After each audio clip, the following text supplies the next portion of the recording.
ദൈവമില്ല എന്ന് പറയുന്ന മൂഢന്മാരെ പോലെ നമ്മളായിപ്പോകാതിരിപ്പാൻ ദൈവവചനം നമ്മളോട് പറയുന്നു, ഈ ദൈവത്തെ മഹത്വപ്പെടുത്തി, ഈ ദൈവത്തെ ആരാധിച്ച്, ഈ ദൈവത്തോട് നന്ദിയുള്ളവരായി വചനം പറയുന്നു, സൃഷ്ടിച്ചവനേക്കാൾ സൃഷ്ടിയെ ഭജിച്ചു ആരാധിച്ചു. അപ്പോൾ സൃഷ്ടിച്ചവനെ ആരാധിപ്പാൻ കർത്താവ് ആരാധനയും മഹത്വവും ആർക്കും വിട്ടുകൊടുത്തിട്ടില്ല.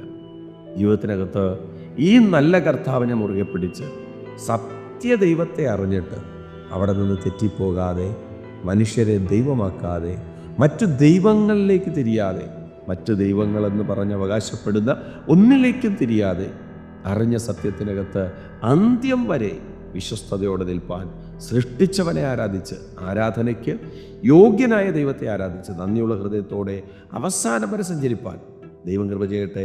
വിശ്വസിക്കുക, പ്രാർത്ഥിക്കുക. ദൈവം